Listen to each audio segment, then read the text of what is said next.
As we enter the third year of the COVID-19 pandemic, public health leaders must take a stock of where we are and how we can end the crippling hold that the SARS-CoV-2 virus has over us all. All pandemics end. The COVID-19 pandemic will end too, but it is not over yet. Although we have endured 2 years of missed opportunities, missed education, missed economy, missed connections with family or loved ones. Without action, 2022 could be the same, but it doesn't have to be.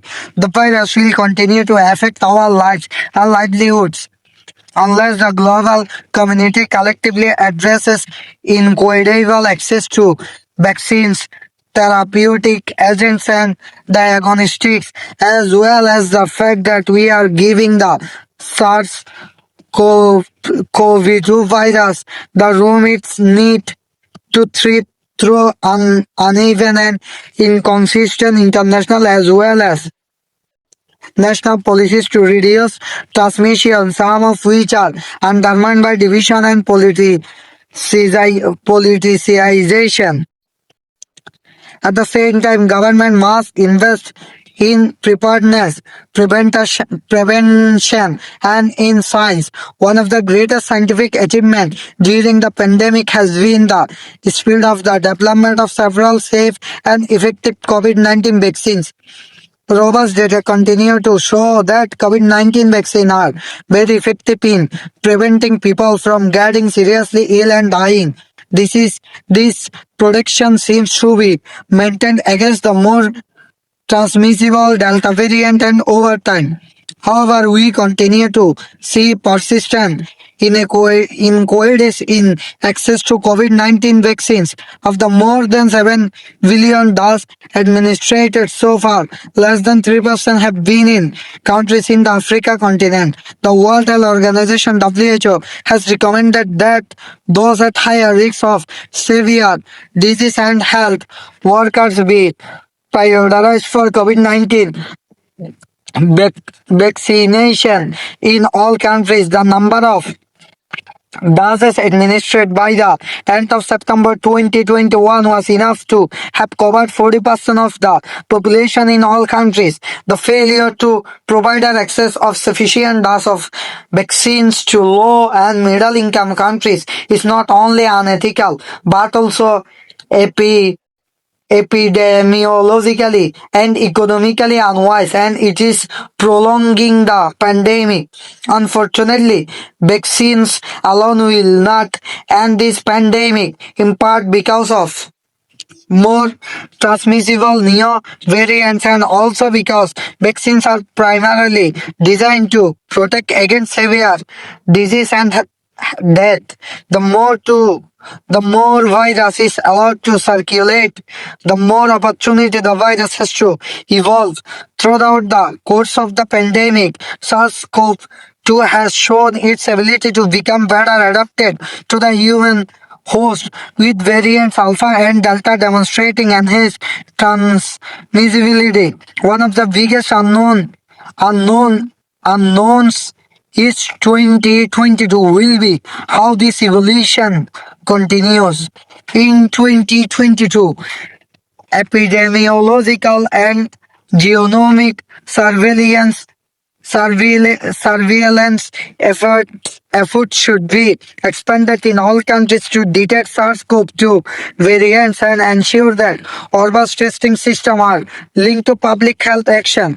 As we track the evaluation of the virus, WHO and partners will continue to closely assess and monitor the effect of virus evolution on public health and medical contact measures, including diagnostics, therapeutic agents, and COVID-19 vaccines. Preparedness for the next pandemic or pandemic pathogen does not begin when the current emergency is over. It begins now with investing in integrated respiratory disease surveillance, a well-protected workforce, early clinical care, access to health care, better personal protective protective equipment, further research and development for diagnostics, therapeutics, and vaccines, and addressing long-standing inequalities. This will not only help to control COVID-19 but also ensure that we are in a better position to confront the next outbreak. Answer the following question in your own words without copying any sentence passages above. What topics does the given passage deal with? What has the whole world been enduring for the last 2 years? What do you think the pandemic situation would be like next unless appropriate collective measures are taken? How has the SARS-CoV-2 virus been given a space to spread? Cite an example of inequality in access to COVID-19 vaccines. Who belong to the priority groups for the COVID-19 vaccination according to WHO recommendations? What has been the effect of the failure to ensure sufficient access to vaccines in low and middle income countries? Why are not vaccines alone sufficient to put an end to the COVID-19 pandemic? Name the areas that will be continuously assessed and monitored by WHO and partners. What measures should be taken to ensure a better position to tackle the next outbreak? Write the meaningful of the following words in English as used in the passage. The words are underlined: inequitable, robust, transmissible, persistent, pathogen. Fill in the empty cells with words indicating appropriate parts of speech. Give an antonym for each of the following words and make sentence with the antonyms: severe, crippling, prolonged, sufficient, prudent. Make sentence of your own with each of the following words and phrases. Copying any sentence from the passage above must be avoided. Take a stock of endure, affecting uneven, undermined, preparedness, failure, unethical, throughout, as well as summarize the phrases in your own words within 100 words.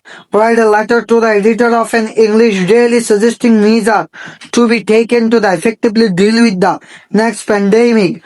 Write an easy in about 1,000 words on any one of the following topics.